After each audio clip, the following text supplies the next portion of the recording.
এই তাপটা কোথা থেকে আসবে? তাপটা আসবে দেখো শুধু পানি থেকে না, এখানে যে যে তাপ বর্জন করবে তার থেকে কি যাবে? তাপ যাবে। কথা কি বুঝছো কি বলছি? কার কার থেকে তাপ যাবে? যে যে তারা তো হ্যাঁ, ওই শুধু শুধু যদি পানি একা বর্জন করে তাহলে পানির থেকে যাবে। যদি পাত্র তাপ বর্জন করে তাহলে পানি এবং পাত্র দুইটা থেকে যাবে। অথবা আরো কোনো যদি কোনো বস্তু থাকে তাহলে তাদের মধ্যে থেকে কি তাপটা যাবে। বুঝতে পারছো? কারণ বাইরে থেকে তো তাপ দেওয়ার সুযোগ নাই। যে ক্যালরিমিতির মূলনীতি অনুসারে বলাই আছে যে তাপের আদান প্রদানটা শুধু ওই বস্তুর মধ্যে হবে, অন্য কারোর মধ্যে হবে না। মানে বাইরে থেকে তাপ দেওয়া যাবে না, ভিতর থেকে তাপ কি নেওয়াও যাবে না। তাহলে দেখো আমরা এখানে কি সিদ্ধান্ত নিলাম, যে বরফ যে গলবে, হ্যাঁ সেই বরফ গলার, খাতায় লেখো, বরফ গলার প্রয়োজনীয় তাপ প্র- তীব্র ইচ্ছা, এই লাইনটা লিখে নাও আগে। বরফ গলার প্রয়োজনীয় তাপ, তাপ ওই মিশ্রণের, ওই মিশ্রণে, হ্যাঁ ওই মিশ্রণে যে পদার্থগুলো তাপ বর্জন করবে তাদের মধ্য থেকে আসবে, বা তাদের থেকে সরবরাহ করা হবে। দেখো আবার বলছি, বরফ গলার প্রয়োজনীয় তাপ ওই ওই মিশ্রণে যে, হ্যাঁ যে পদার্থগুলো তাপ বর্জন করবে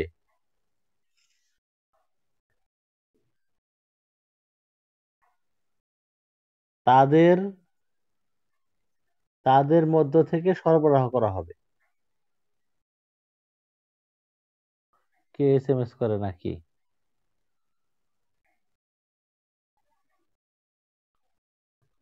বলছে বরফ গলার প্রয়োজনীয় তাপ ওই পদার্থ ওই মিশ্রণে যে, ওই, হ্যাঁ ওই মিশ্রণে যে পদার্থগুলো তাপ বর্জন করবে তাদের মধ্য থেকে সরবরাহ করা হবে। এই লাইনটা লেখা তার বুঝাচ্ছি। সৃজনী কি ক্লাসে নাই? ওর নেটওয়ার্কে কি হয়েছে? আচ্ছা এই প্রিয়ন্তী পড়া কি লিখছো?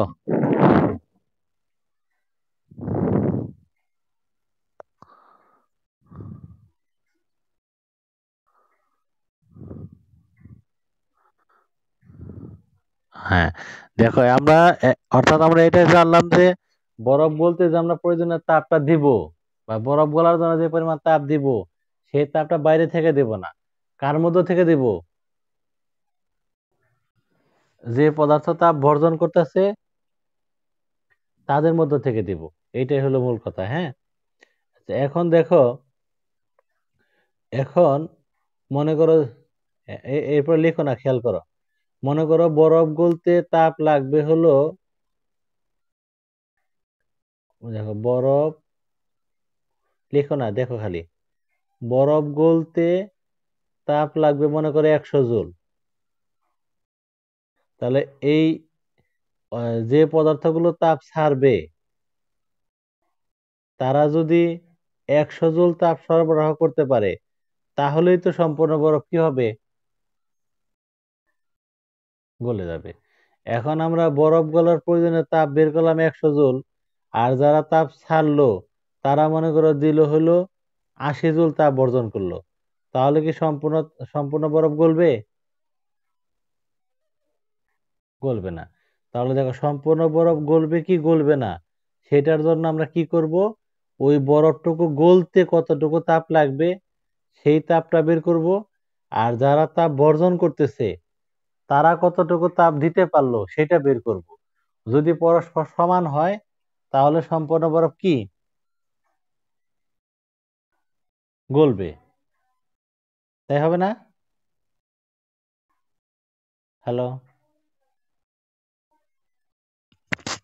ও নেটওয়ার্ক প্রবলেম মনে হয়। বলছি,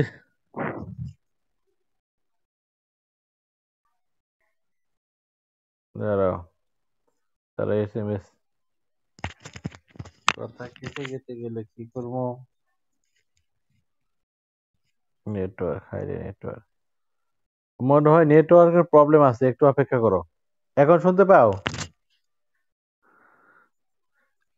মানে নেটওয়ার্ক ফ্লাকচুয়েট করে, উঠানামা করে, এই জন্য সমস্যা হয়। হ্যাঁ বলবো, আরেকবার বলবো, সমস্যা নেই। নেটওয়ার্কটা ঠিক হয়ে নিক আগে। এখন শুনতে পাচ্ছ তো? আচ্ছা। হ্যাঁ, এখন আমরা যেটা বলছি সেটা হলো, আমরা যে বরফ গলাবো, তো এই হিসাব করে দেখবো যে এই বরফ গলার জন্য কতটুকু তাপ প্রয়োজন, সেটা আমরা হিসাব করব। মনে করো বরফ গলার জন্য 100 জুল তাপ প্রয়োজন, হিসাব করে বের করবো আমরা কতটুকু তাপ প্রয়োজন। হ্যাঁ, বুঝতে পারছো? আচ্ছা। আচ্ছা। আর এই তাহলে বরফ গলার জন্য প্রয়োজন 100 জুল তাপ। আর আরেকটা বের করব যে যারা তাপ বর্জন করছে, যে পদার্থগুলো, তাদের বর্জিত তাপটা কত। বর্জিত তাপটা মনে করো হলো 80 জুল। তাহলে দেখো, আমার বরফ গলার জন্য তাপ লাগবে কয় জুল? 100 জুল। কিন্তু তাপ বর্জন করলো কতটুকু? 80 জুল। তাহলে কি সম্পূর্ণ বরফ গলবে? না, কিছু বরফ অগলিত থেকে যাবে। আবার মনে করো বর্জিত তাপ 80 জুল না হয়ে 100 জুলই হলো, তাহলে কি হবে? সম্পূর্ণ বরফ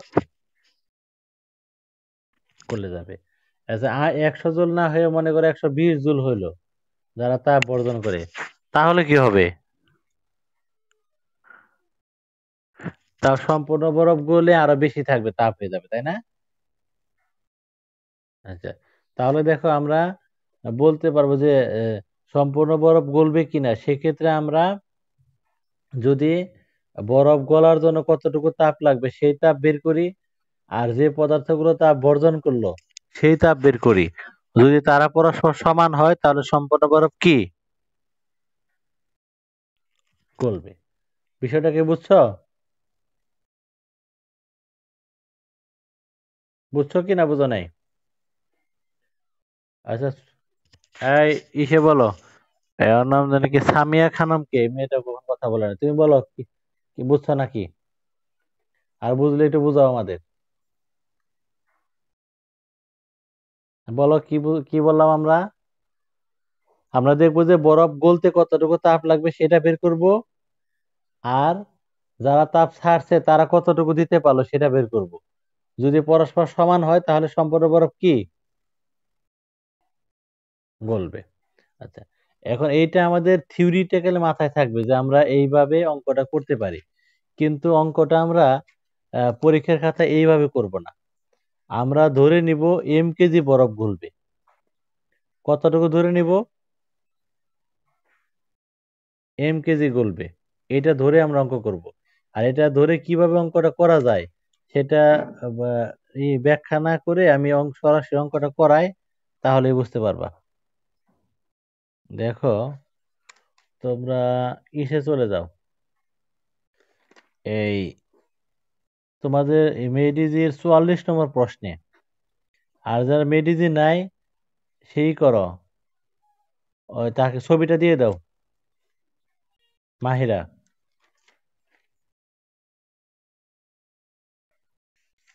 44 নম্বর অঙ্ক, 183 পৃষ্ঠা। আর যাদের নাই তাদের জন্য কেউ একটা ছবি দিয়ে দাও গ্রুপে।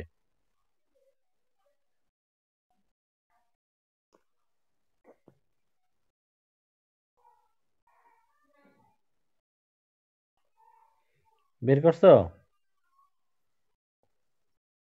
আচ্ছা, বের করে দেখো, এখানে শুধু শেষের অঙ্কটা করবো না, ঘোরানো অঙ্কটা করব। বরফ গলনের আপেক্ষিক সুপ্ত তাপ নির্ণয় করো, এটা করবো আমরা। ঠিক আছে? তোমরা আগে করো না, আমি হেল্প করবো এই অঙ্কটা করতে, তারপরে তোমরা পরেরটা করো। আচ্ছা। দেখো এখানে কি বলছে, 10 কেজি বরের বরফ। কয় কেজি বরের বরফ? 10 কেজি। ওকে, লিখলাম 10 কেজি। আর এবং 10 কেজি বরের ফুটন্ত পানি। তো আবার পানি, যেহেতু পানি কোনো পাত্রে রাখতে হয়, আমরা ওই পাত্রটা নিলাম। পানির বড় 10 কেজি, কিন্তু পানির কিরকম পানি? ফুটন্ত পানি। তার মানে পানির তাপমাত্রা কত? 100 ডিগ্রি সেলসিয়াস। ওকে। আচ্ছা, একত্রে মিশ্রিত করা হলো, এতে সম্পূর্ণ বরফ গলে পানিতে পরিণত হলো এবং মিশ্রণের তাপমাত্রা 10 ডিগ্রি সেলসিয়াস হলো। কয় degree Celsius? 10 degree Celsius. Okay. এখন দেখো যে প্রশ্ন বলছে, আর এখানে যেহেতু পাত্রের কথা বলে নাই, হিসাবে আনে নাই, সুতরাং আমরা আহ, পাত্র বলে কিছু নিব না। যদিও দুইটা পানি কোনো না কোনো পাত্রে রেখে মিশাইতে হয়েছে, কিন্তু পাত্রে কোনো তথ্য এখানে দেওয়া নাই, এই জন্য আমরা পাত্র নিয়ে কোনো ক্যালকুলেশন করব না। কথা কি বুঝছো? আচ্ছা, এখন প্রশ্ন করছে এখানে যে আহ, দেখো গ নম্বরে দুইটা অংশ আছে। প্রথমে বলছে বরফ গলনের সুপ্ত তাপ নির্ণয় করো। ঠিক আছে।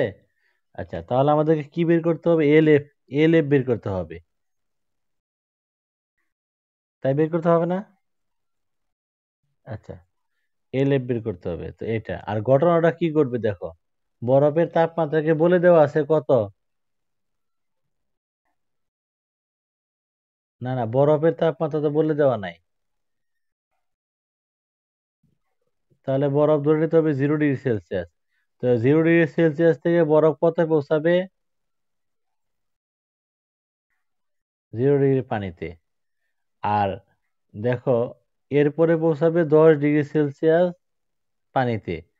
আর ওইদিকে 100 100 ডিগ্রি সেলসিয়াস তাপমাত্রা পানি কতই পৌঁছাবে? 10 ডিগ্রি সেলসিয়াস। এইটা হলো ঘটনা। তাহলে এবার তোমরা লেখো, এই স্টেপ গুলো লেখো। প্রথমে লেখো 0 ডিগ্রি সেলসিয়াস তাপমাত্রার, হুম, 0 ডিগ্রি সেলসিয়াস তাপমাত্রার 10 কেজি বরফকে,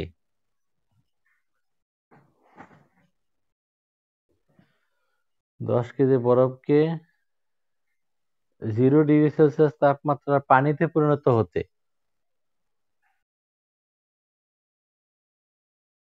প্রয়োজনীয় তাপ Q1।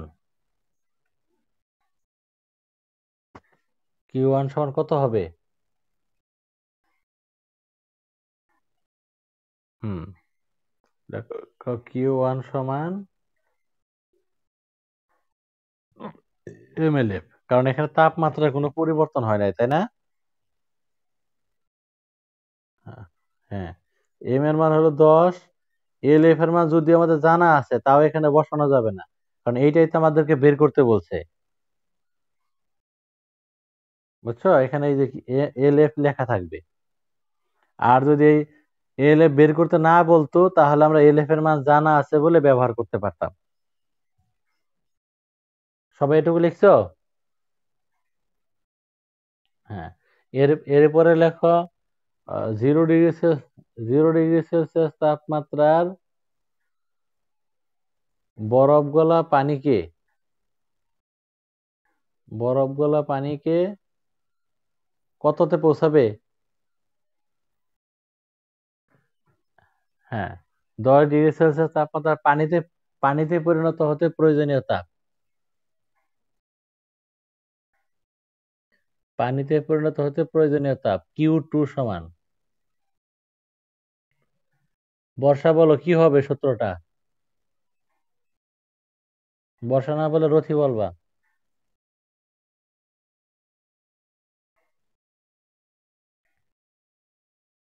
Q2 সমান কি হবে?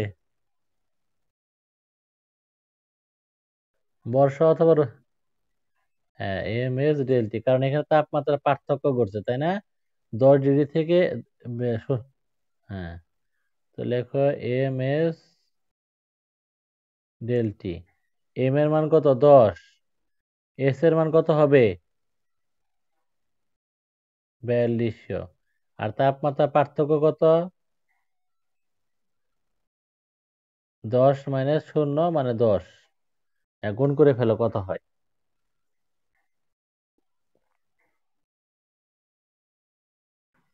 হুম।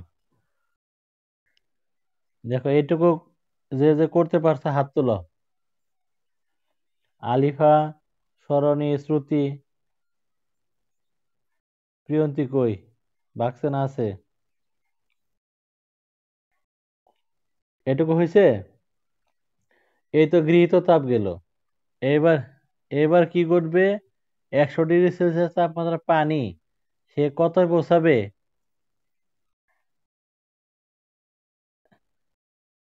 পানিতে। তাহলে লেখো এখন 100 ডিগ্রি সেলসিয়াস তাপমাত্রার 10 কেজি পানিকে 10 ডিগ্রি সেলসিয়াস তাপমাত্রার পানিতে পরিণত হতে প্রয়োজনীয় তাপ, বা বর্জিত তাপ, সরি, প্রয়োজনীয় তাপ না।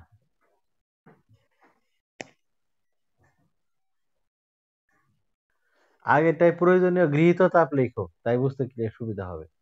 যে আগে যে 2 স্টেপ করলাম না, ওখানে প্রয়োজনীয় পরে গৃহীত কথাটা দিয়ে দিও। আর এখন লেখো 100 ডিগ্রি সেলসিয়াস তাপমাত্রার 10 ডিগ্রি সেলসিয়াস তাপমাত্রার 10 কেজি পানিকে 10 ডিগ্রি সেলসিয়াস তাপমাত্রার পানিতে পরিণত হতে বর্জিত তাপ। বর্জিত তাপ লিখছো? কি হবে? কি হবে সূত্রটা?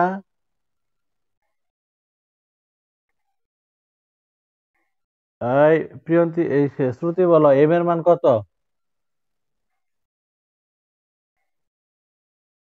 10। হ্যাঁ। আর এস এর মান কত? 4200। তাপমাত্রা পার্থক্য কত? 100 - 10, 92। হ্যাঁ, গুণ করে ফেলো, কত হয়?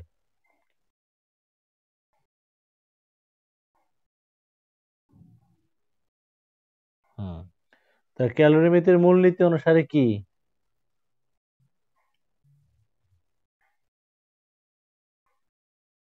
না, এটা গৃহীত তাপ সমান বর্জিত তাপ। তো গৃহীত তাপ দুইটা, Q1 + Q2, আর বর্জিত তাপ হলো শুধু Q3। মান বসাও। Q1 হলো 10 LF মনে হয় না? Q3 এর মান বসাও। Q2 এর মান বসাও, Q3 এর মান বসাও। বসিয়ে LF এর মান বের করো। 336000 হয়। আগামী দিন থেকে অঙ্ক আমি আগে করে পাঠাবো, তাই হিসাবটা বুঝতে সুবিধা হবে।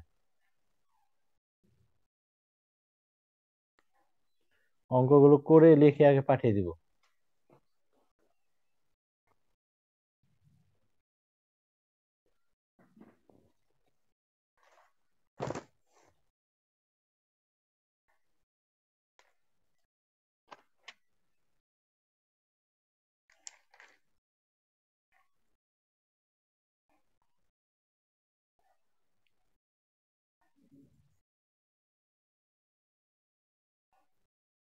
হ্যাঁ।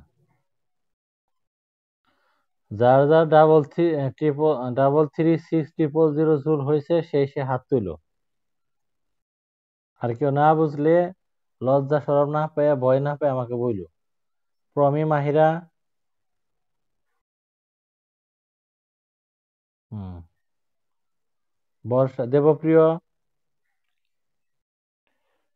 এই আগেরটা পুরো ভিডিও দেখা যায় না, কে যেন বললো, সরণি পাল মনে হয়।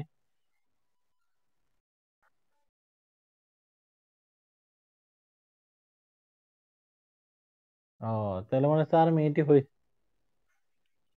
4 মিনিটই মনে হয় ভিডিও হয়েছে, ই তো নাই, মেমোরি তো কম, এই যে। ও, তাহলে মানে ভিডিও ভিডিও রেকর্ডিং এ কোনো প্রবলেম হয়েছে। বুঝছি। আচ্ছা, এখন এটা এলএফ করতে পারছো? আচ্ছা, ঠিক আছে। আচ্ছা, এখন দেখো আমরা দ্বিতীয় অপশন চলে যাব। দ্বিতীয় অপশনটা কি বলছে? পরের অংশটুকু দেখো। বলছে বরফ গলনে আপেক্ষিক সূত্র, হ্যাঁ, ওই মিশ্রণ দ্বারা আরো 2.5 কেজি বরফ গলানো সম্ভব কি না। দেখ, এইবার আমরা সেই আসল প্রশ্নটা পেয়ে গেছি, যে যে 2.5 কেজি বরফ গলানো সম্ভব কিনা, অর্থাৎ 2.5 কেজি সম্পূর্ণভাবে গলে যাবে কিনা, গলবে কিনা, এইটা হলো প্রশ্ন। এখন দেখো, এই এই 2.5 কেজি বরফ কোথায় মেশানো হয়েছে? আগের যে মিশ্রণ ছিল সেই মিশ্রণের মধ্যে মেশানো হয়েছে, তাই না? দেখো, আগের মিশ্রণের অবস্থাটা কি? আগের মিশ্রণের এখন ভর কত কেজি বলতে পারবা? 20 কেজি। কারণ আগে, হ্যাঁ, ফুটন্ত পানি আর বরফ, 10 কেজি বরফ মিলে এখন হয়ে গেছে, মিলে হয়ে গেছে এখন 20 কেজির কি, 20 কেজি পানি হয়ে গেছে। এবং এর তাপমাত্রা কত? 10 ডিগ্রি সেলসিয়াস। এর মধ্যে আমরা কি মিশিয়ে দিলাম? 2.5 কেজি বরফ নতুন করে মেশালাম। এবং যেহেতু তার তাপমাত্রা উল্লেখ করে দেয় না বরফের, সুতরাং এই বরফের তাপমাত্রা কত? হ্যাঁ। এখন আমাদেরকে বের করতে হবে সম্পূর্ণ বরফ গলবে কিনা, এটা বের করতে হবে। ঠিক আছে? তো দেখো, আমরা অঙ্কটা করি তারপরে বলতেছি। লেখো, দড়ি ওই মিশ্রণে আরো কেজি বরফ গলবে। লিখে নাও। দড়ি ওই মিশ্রণে, লেখো, দড়ি ওই মিশ্রণ দ্বারা, দড়ি ওই মিশ্রণ দ্বারা, হ্যাঁ, আরো কেজি, কেজি বরফ, কেজি বরফ গলবে। লিখেছো? আচ্ছা, তাহলে দেখো, এবার লেখো তো কেজি বরফ গলবে মানে কি। বরফ এখন আছে 0 ডিগ্রি সেলসিয়াস তাপমাত্রায়, সেটা কত ডিগ্রিতে পৌঁছাবে? 0 ডিগ্রি পানিতে পৌঁছাবে। এইটাই তো সম্পূর্ণ, না না, 10 ডিগ্রিতে আর পৌঁছাবে না। সম্পূর্ণ বরফ গলবে মানে 0 ডিগ্রি বরফ থেকে 0 ডিগ্রি কি হবে? পানি হবে। পানিতে পরিণত হলেই তো গলে গেল, তাই না? তো তোমরা লেখো, 0 ডিগ্রি সেলসিয়াস তাপমাত্রার কেজি বরফকে 0 ডিগ্রি সেলসিয়াস তাপমাত্রা পানিতে পরিণত করতে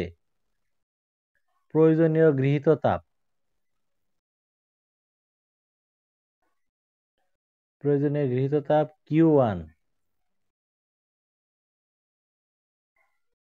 Q1 সমান কি হবে?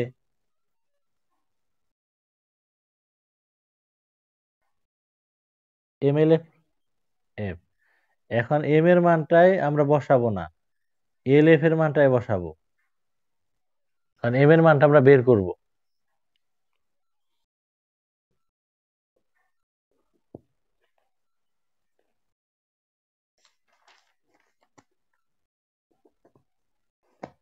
হ্যাঁ, M × 333600 লিখছো? আচ্ছা, তো এই তো তোমার বরফ গলে গেল, তাই না? বরফ গলতে তো এটুকুই লাগবে নাকি আরো কিছু লাগবে? আ- আর পানি কি করবে? পানি কি করবে? সে পানি তো তাপ বর্জন করবে, তাপ বর্জন করে কতই পৌঁছাবে? বলো তো কত পৌঁছাবে? 0 ডিগ্রিতে পৌঁছাবে। না না, মাঝামাঝি না। সে তাপ বর্জন করে 0 ডিগ্রিতে পৌঁছাবে। কারণ 0 ডিগ্রির নিচে পৌঁছালে তো সে কি হয়ে যাবে? নিজেই বরফ হয়ে যাবে। নিজে তার বরফ হবে না, নিজে কি থাকবে? পানি থাকবে।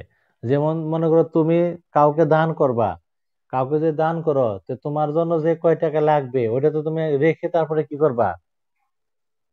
দান করবা, তাই না? আর তুমি ফকির, তুমি ফকির হয়ে তো আর কাউকে দান করবা না। ঠিক তেমনি সেরকম। এই দাঁড়াও, এখানে পানি আছে 10 ডিগ্রি সেলসিয়াস তাপমাত্রায়, সে তাপ বর্জন করে সর্বোচ্চ কত পৌঁছাবে? সর্বনিম্ন 0 ডিগ্রিতে পৌঁছাবে। হ্যাঁ, এর চেয়ে নিচে আসলে তো সে নিজেই কি হয়ে যাবে? বরফ হয়ে যাবে। হ্যাঁ, তাহলে লেখো, এখন 10 ডিগ্রি সেলসিয়াস তাপমাত্রার 20 কেজি পানিকে 0 ডিগ্রি সেলসিয়াস তাপমাত্রার পানিতে পরিণত করতে বর্জিত তাপ,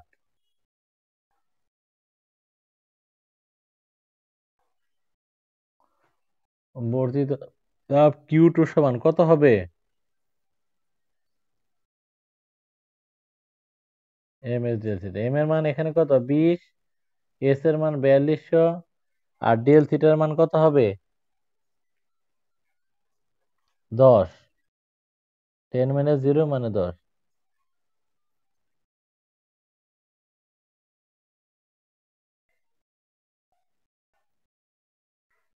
তারপরে প্রশ্ন মতে লেখো, Q1 গৃহীত তাপ সমান বর্জিত তাপ,